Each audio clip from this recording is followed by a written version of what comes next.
Welcome to my YouTube channel.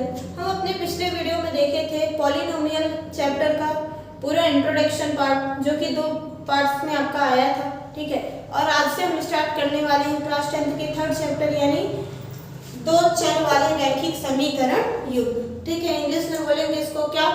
Pair of linear equation in 2 variable. Pair of linear equation in 2 variable. तो चलिए देखते हैं pair of linear equation in 2 variable. इसमें भी pair मतलब होता है क्या? अगर मैं उसके हिंदी से आपको बताना चाहूँ तो पेयर मतलब क्या? युग्म। ठीक है, पेयर ऑफ लीनियर इक्वेशन यानी रैखिक समीकरण। रैखिक समीकरण, ठीक है, इन 2 वेरिएबल।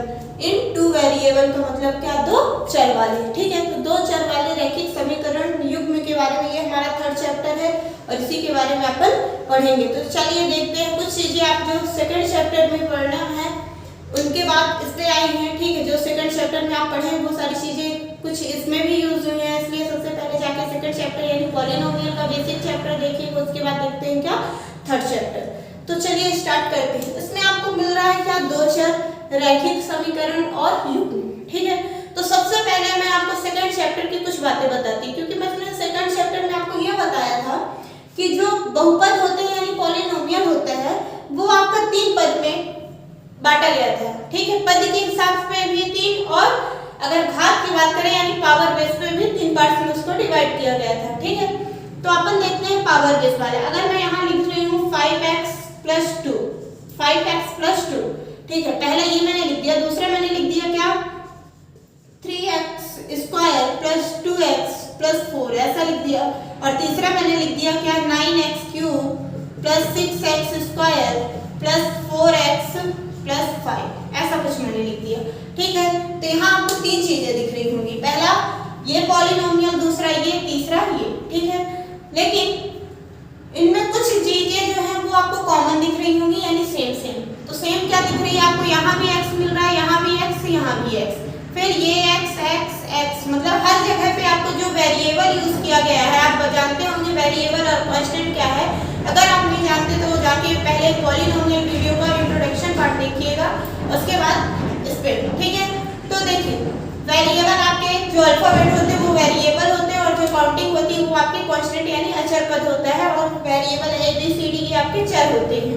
तो यहाँ पे हर एक जगह पे आपको एक ही चर दिख रहा है, मतलब क्या दिख रहा है? x दिख रहा है। ठीक है, उसके बाद जब इसकी पावर पे आते हैं तो इसकी कुछ पावर नहीं है, मतलब क्या है? 1 है। तो इसकी हाईएस्ट जो पावर है वो कितनी हो गई? 1 हो गई, और जिसकी अधिकतम घात 1 होती है वो क्या कहलाता है? आपका रैखिक बहुपद। क्या कहलाता है?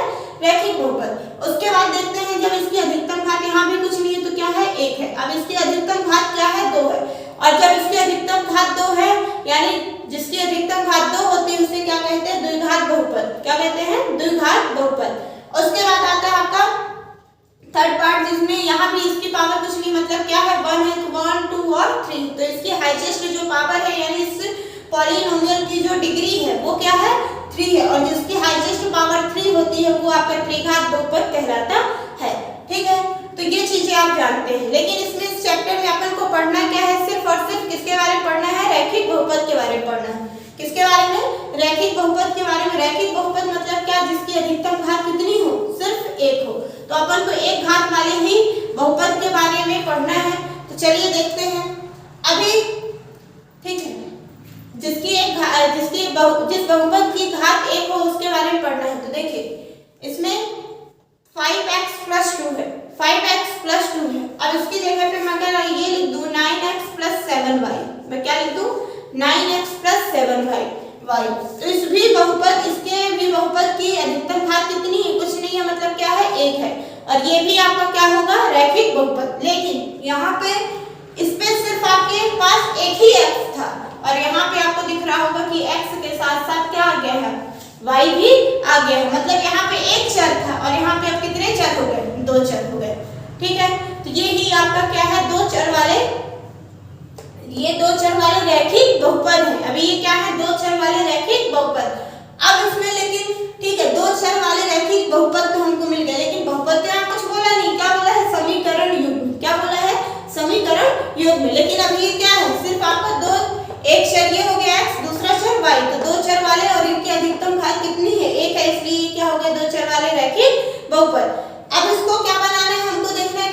समीकरण। सबसे पहले क्या देखेंगे, समीकरण। तो ये अभी आपका ऐसा लिखा है तो ये क्या है, बहुपद है। लेकिन अगर इसी में इक्वल लगा के मैं 0 लिख दूं या इक्वल के इधर कोई भी और भी वैल्यू आ जाए, मीन्स क्या, अगर इसमें इक्वल आ गया है किसी भी बहुपद में, अगर इक्वल का साइन आ गया यानी बराबर का चिन्ह आया है और उसके बगल में फिर 0 है या कोई अदर संख्या आगे कुछ भी आगे उससे नहीं है, ठीक है।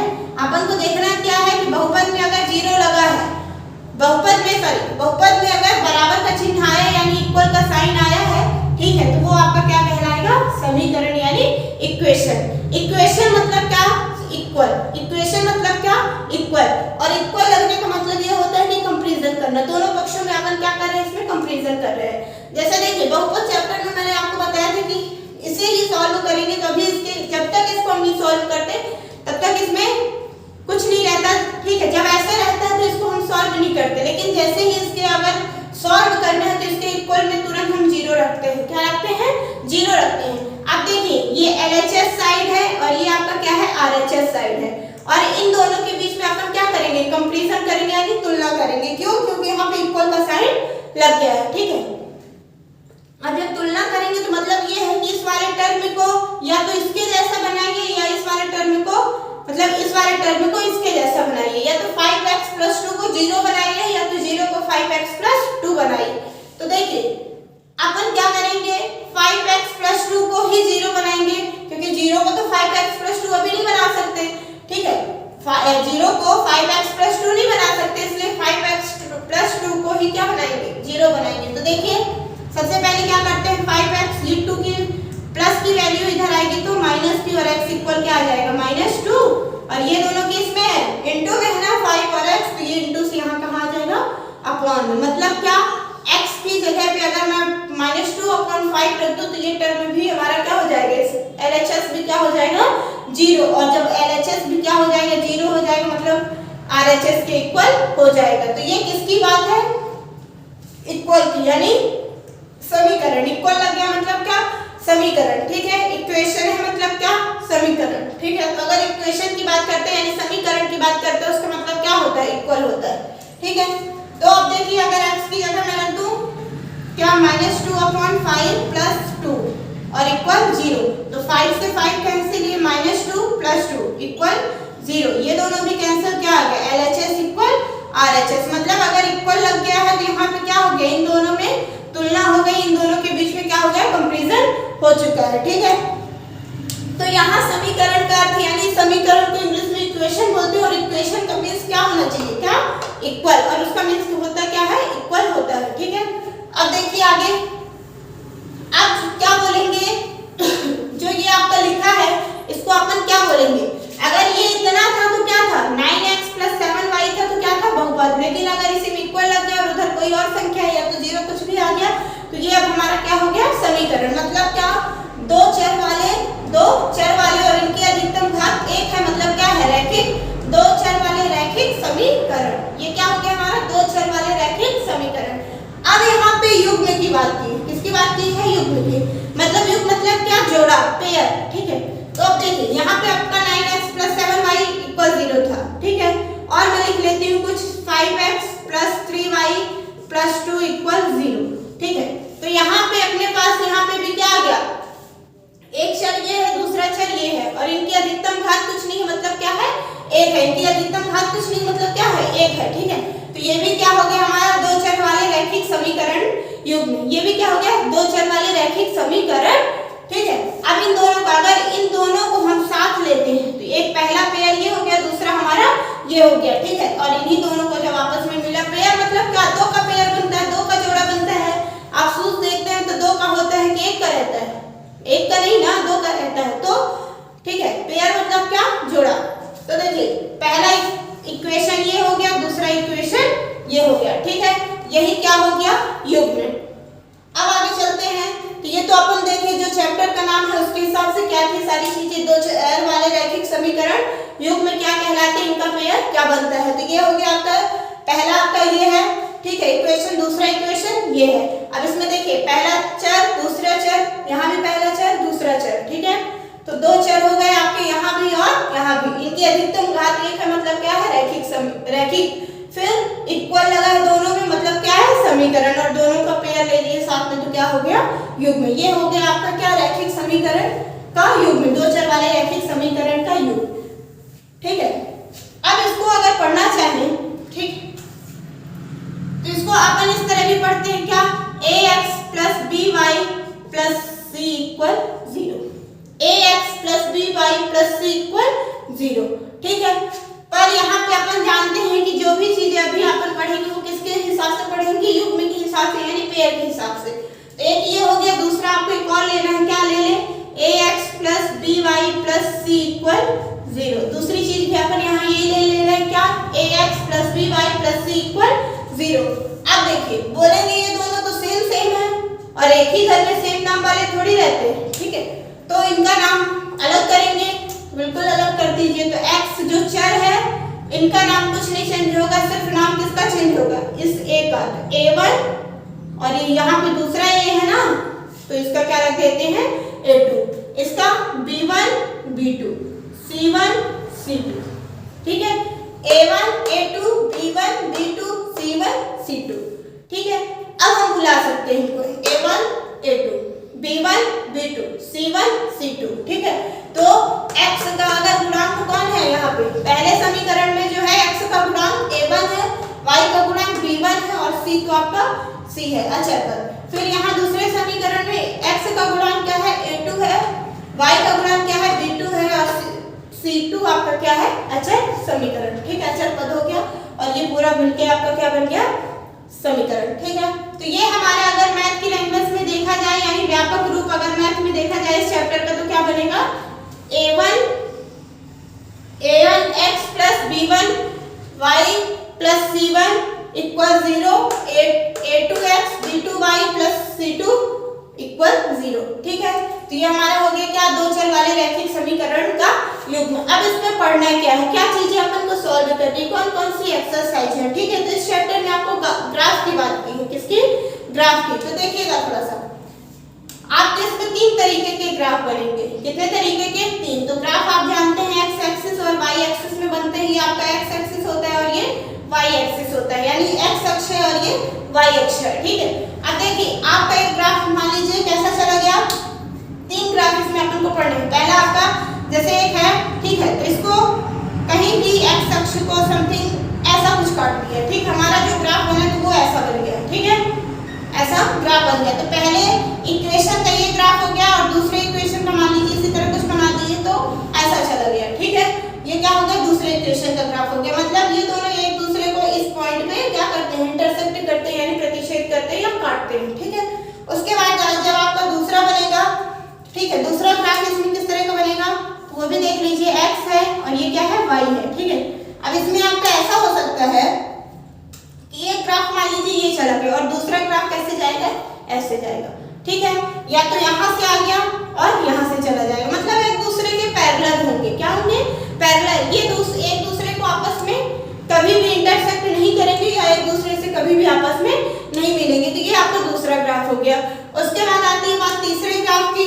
तो तीसरा ग्राफ भी देखिए, ये आपका x है, ये y। तो तीसरा ग्राफ आपका ऐसा हो जाएगा कि जैसे यहाँ पे आपका पहले समीकरण की ये लाइन हो गई, यानी ये ग्राफ हो गया। ठीक है, फिर दूसरे समीकरण का भी ग्राफ इसी के ऊपर जस्ट बन जाए। ठीक है, दूसरे भी समीकरण का जो ग्राफ है वो किसके ऊपर बन जाए, पहले समीकरण वाले ग्राफ के ऊपर ही। ठीक है, तो इस चैप्टर में आपके तीन तरीके के ग्राफ बनेंगे। ठीक है, फर्स्ट नंबर ये, सेकंड नंबर आपका ये और थर्ड नंबर ये। ठीक है, अब देखिए फर्स्ट नंबर की बात करते हैं तो सबसे पहले अपन पढ़ते हैं फर्स्ट नंबर ग्राफ के बारे में। तो ये सारी चीजें अभी मैं दिखाती हूँ आपको कि फर्स्ट नंबर ग्राफ में क्या क्या पढ़ना है, सेकंड नंबर ग्राफ में क्या है, क्या पढ़ना है। ठीक है, और थर्ड नंबर ग्राफ में क्या है, क्या पढ़ना है। उसके लिए देखिए, अब जैसे इनके बीच में कंपैरिजन करना पड़ेगा, मतलब तुलना करनी पड़ेगी, तब हम पहचानेंगे कि ये कौन से ग्राफ को दर्शाएगा। बिना ग्राफ बनाए भी हम पहचान सकते हैं कि ये कौन से ग्राफ का दर्शाएगा, मतलब किस तरह का ये ग्राफ बनाएगा। ठीक है, इसमें कितने हल हो सकते हैं वो सारी चीजें अपन देख सकते हैं, कैसे इन दोनों समीकरण की आपस में तुलना करके। तो देखिएगा, अगर इस पे मैं रख दूं एक equation 2x plus 3y plus 6 equal 0। ठीक है, दूसरा मैं ले लूं 7x प्लस, ठीक है, 9y प्लस 3 इक्वल 0। ठीक है, ऐसा ले रही हूँ, या तो फिर यहाँ पे और कुछ ले लेते हैं, अभी अपन 4 ले ले रहे हैं। ठीक है, अब देखिए a1 a2 b1 b2 c1 c2। ठीक है, और इनके बीच में रेशियो होगा। क्या होगा? रेशियो में मतलब अनुपात निकालेंगे। क्या निकालेंगे? अनुपात। तो देखिए सेम के लिए मतलब क्या, a1 अपॉन a2। ठीक है, दूसरी कंडीशन b1 अपॉन b2 और तीसरी कंडीशन आपकी c1 अपॉन c2। ठीक है, a1 upon a2, b1 upon b2 और c1 अपॉन c2। अब देखिए a1 अपॉन a2 मतलब क्या, 2 अपॉन 7। ठीक है, इक्वल b1 अपॉन b2 मतलब 3 अपॉन 9 और इक्वल c1 अपॉन c2 मतलब 6 अपॉन 4। ठीक है, अब देखिए ये तो डिवाइड नहीं होगा, सेम। ठीक है, 3 1 जा 3, 3 3 जा 9, फिर ये भी हो जाएगा 2 3 जा 6, 2 3 जा 6 और 2 2 जा 4। मतलब अभी तो इस पे जाने नहीं, पहले तो इन दोनों को ही क्लियर करेंगे। तो जैसे आपका आ गया क्या, 2 अपॉन 7 और इधर के आगे 1 upon 3, a1 upon a2 b1 upon b2। बताइए क्या आपस में इक्वल है? नहीं है, मतलब इक्वल नहीं है। तो क्या कंडीशन हमारी बन गई कि a1 upon a2 does not equal b1 upon b2। पहली कंडीशन आपकी ये बनी। ठीक है, a1 upon a2 does not equal b1 upon b2।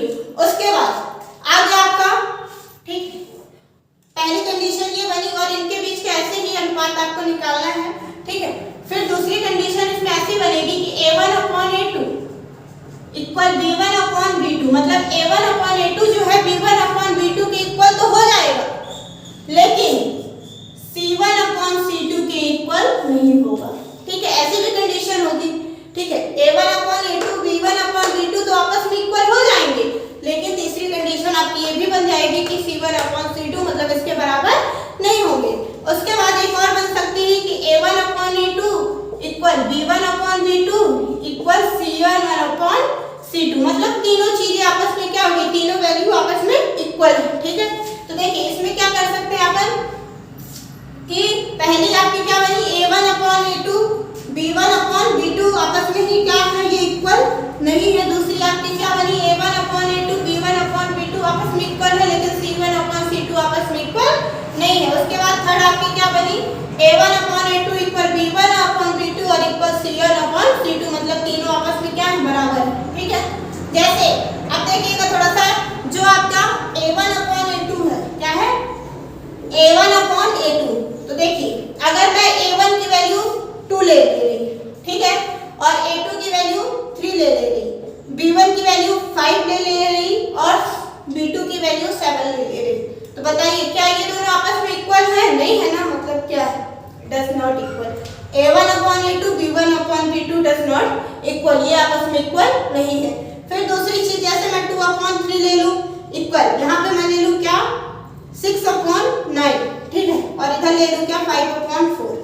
ठीक है, अब देखिए 2 अपॉन 3 ये तो नहीं डिवाइड होगा, लेकिन ये हो जाएगा 3 2 जा 6 3 3 जा 9। ठीक है, और ये भी डिवाइड नहीं होगा। मतलब क्या आ गया, 2 अपॉन 3 इक्वल 2 अपॉन 3 5 अपॉन 4। तो देखिए 2 upon 3 does not equal 5 upon 4। मतलब a1 upon a2 equal b1 upon b2 does not equal c1 upon c2।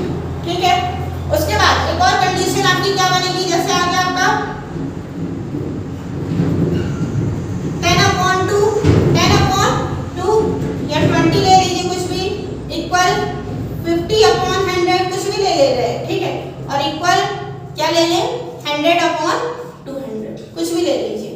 ठीक है, इसको डिवाइड करें, 10 1 जा 10 10 2 जा 20 5 50 1 जा 50 50 2 जा 100 100 1 जा 100 100 2 जा 200। मतलब क्या, 1 upon 2 equal 1 upon 2 equal 1 upon 2। आपस में तीनों चीजें क्या हैं, बराबर। a1 upon a2 equal b1 upon b2 equal c1 upon c2। ये मतलब आपस में तीनों चीजें क्या हैं, बराबर। तो ये आपकी 3 कंडीशन बनेगी और इन्हीं कंडीशन के अकॉर्डिंग आपका क्या बनेगा, ग्राफ बनेगा। और ग्राफ के बारे में अपन जानेंगे। उसके बाद जो है कि इनमें कितने आंसर आ सकते हैं, कितने हल हो सकते हैं, वो सारी चीजें जानेंगे। ठीक है, तो देखिए सबसे पहले अपन पढ़ते हैं किसके बारे में, जो है आपका क्या, a1 upon a2 b1 upon b2 आपस में ये दोनों ही इक्वल नहीं है। मतलब a1 upon a2 does not equal b1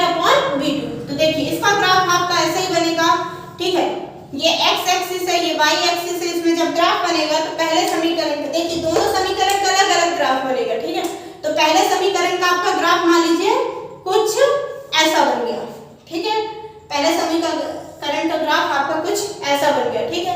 और दूसरे समीकरण का जो ग्राफ है वो कुछ ऐसा बन गया। मतलब ये एक दूसरे को एक पॉइंट पे क्या कर रहे हैं, मिल रहे हैं, एक पॉइंट पे क्या हो रहे हैं, मिल रहे हैं, या एक पॉइंट पे ये एक दूसरे को इंटरसेक्ट कर रहे हैं, यानी प्रतिच्छेद कर रहे हैं। और जब दो रेखाएं आपस में एक दूसरे को प्रतिच्छेद करेंगे, मतलब इंटरसेक्ट करेंगे, वही आपकी कौन सी रेखा होगी, प्रतिच्छेदी रेखा, इंटरसेक्टिंग लाइन, ठीक है, प्रतिच्छेदी रेखा। ऐसा कब होगा, तो मैथ में क्या कंडीशन, जब आपका a1/a2 b1/b2 आपस में इक्वल नहीं होगा, मतलब क्या a1/a2 does not equal b1/b2, जब ऐसे ये होगा तब आपकी कौन सी रेखा होगी, प्रतिच्छेदी रेखा। मतलब क्या, वहां पे ये एक दूसरे को कितने पॉइंट पे इंटरसेक्ट करेंगे, एक पॉइंट पे। और याद रखिएगा ग्राफ में जब दो रेखाएं आपस में जितनी जगह पे इंटरसेक्ट करती है, यानी प्रतिच्छेद करती है, मिलती हैं, उतने ही उसके हल निकलते हैं, ठीक है। तो आपकी एक ये रेखा होगी, दूसरी ये रेखा होगी, और सिर्फ कितने पॉइंट पे मिल रही हैं ये दोनों आपस में, एक ही पॉइंट पे ना, मतलब यहाँ पे कितने हल निकलेंगे, तो एक हल। कौन से हल, एक हल, ठीक है। इसमें ये चीज याद रखिएगा, इसकी कंडीशन क्या है आपकी, a1/a2 इक्वल b1/b2 b1/b2,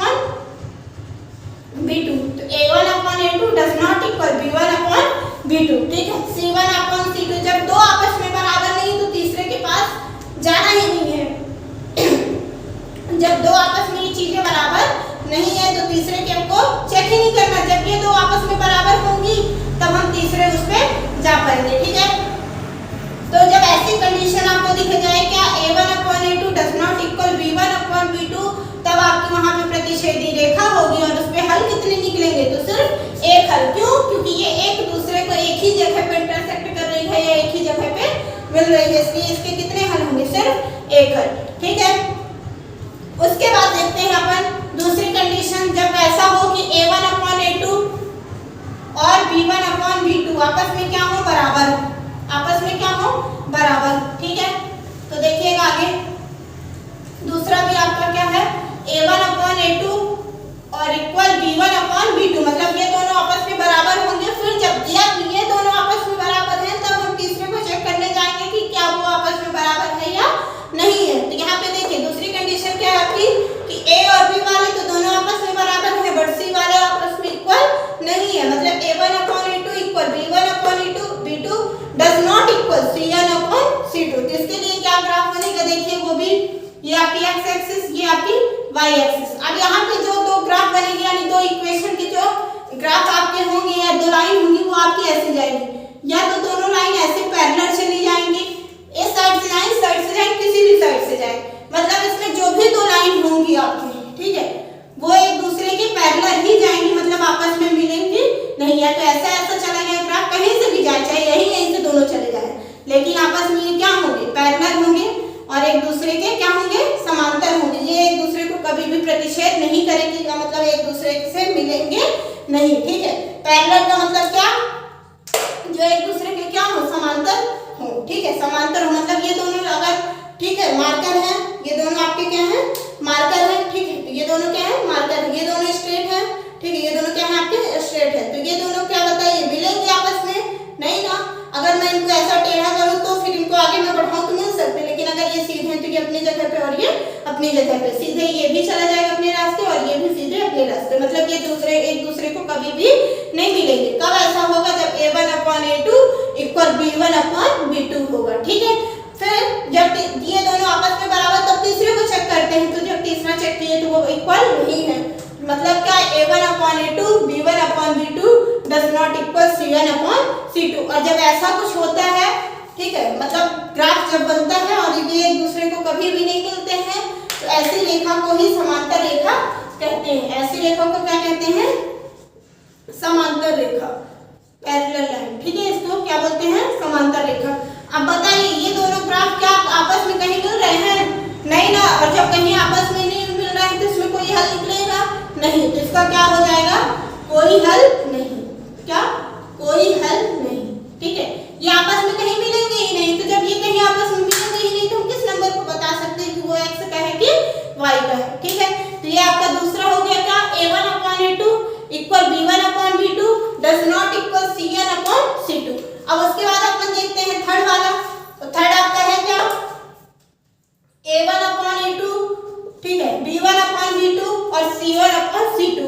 और ये देखिए a1 upon a2 equal b1 upon b2 equal c1 upon c2, मतलब ये तीनों आपस में क्या है, इक्वल है। ठीक है, तो देखिए यहाँ पे ये आपका बना x एक्सिस और ये क्या बना, y एक्सिस। ठीक है, अब यहाँ पे जब दो ग्राफ आपस में बनेंगे तो देखिएगा इस पे या तो ऐसी एक रेखा पहले समीकरण का हो गया, यानी पहले इक्वेशन की लाइन हो गई, और जो दूसरी इक्वेशन की लाइन बनेगी वो भी ऐसे ही बनेगी, मतलब क्या इसके ऊपर से ही जाएगी, क्या इसके ऊपर से ही जाएगी। ठीक है, तो अब ऐसी लाइन कौन सी कहलाएगी, मतलब यहाँ पे क्या है, जो दो रेखाएं बनेंगी, दो समीकरण हल होंगी, उनकी तीनों रेखाएं या जो दो रेखाएं बनेगी वो आपस में क्या बनेगी, इक्वल बनेगी। आपस में इक्वल होने का मतलब एक दूसरे के ऊपर ही रहेंगे। ठीक है, तो जैसे पहले समीकरण की जो रेखा थी उसी के ऊपर दूसरे समीकरण की भी रेखा हो गई, और ऐसी रेखा को क्या कहते हैं, समपाती रेखा, कोइंसाइड,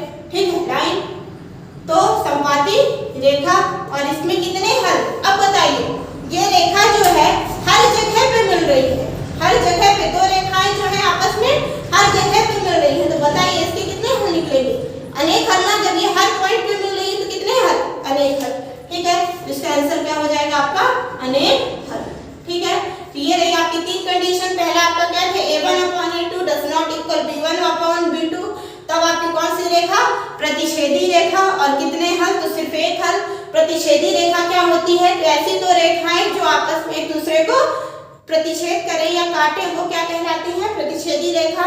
या तो आप ये कह सकते हैं कि ऐसी दो रेखाएं जो आपस में एक दूसरे को काटती हैं प्रतिच्छेदी रेखा कहलाती हैं। ठीक है, और जब प्रतिच्छेदी रेखा होगी तब एक हल होगा, और कंडीशन क्या होगी आपकी, a1 upon a2 does not equal b1 upon b2। उसके बाद आता है आपका क्या, a1 upon a2 equal b1 upon b2 but not does not equal c1 upon c2। और जब ऐसी कंडीशन होगी तब वहां पे आपकी समांतर रेखा होगी, और समांतर रेखा का मतलब क्या, पैरेलल लाइन जो एक दूसरे को कभी भी आपस में नहीं काटती है। तो इसकी डेफिनेशन आप बोल सकते हैं क्या, कि ऐसी रेखा जो एक दूसरे को आपस में कभी भी प्रतिच्छेद नहीं करती है, एक दूसरे से कभी भी आपस में नहीं मिलती है, समांतर रेखा कहलाती है। ठीक है, और इसमें जब कहीं आपस में मिलेंगी ही नहीं तो इसकी कोई सॉल्यूशन हो ही नहीं सकते, मतलब कोई हल नहीं होगा। और तीसरी जो है आपकी, ये ऐसी रेखा समपाती रेखा कहलाती है जो एक दूसरे के ऊपर ही रहे, मतलब अलग ना हो, एक लाइन है उसके ऊपर ही दूसरी लाइन हो आपकी, वो कौन सी है, समपाती रेखा। और जब एक लाइन दूसरे लाइन के ऊपर, मतलब ये हर पॉइंट पे मिल रही है, और हर पॉइंट पे मिल रही है मतलब इसके बहुत सारे सॉल्यूशन हो सकते हैं, मतलब इसके कई सारे हल निकल सकते हैं। और कब निकलेंगे, जब ये a1 upon a2 equal b1 upon b2 equal c1 upon c2 होगा। ठीक है, तो अगर आप लोग को वीडियो पसंद आया हो तो लाइक कीजिए, सब्सक्राइब कीजिए चैनल को, और कमेंट में जाके बताइए कैसा लगा आपको वीडियो। आगे जिस भी चैप्टर को आपकी ज़रूरत हो, ठीक है, जिस भी चैप्टर की आपको ज़रूरत हो वो आप जाके कमेंट बॉक्स पे बताइए, मैं उसका वीडियो आपको बना के दूंगी।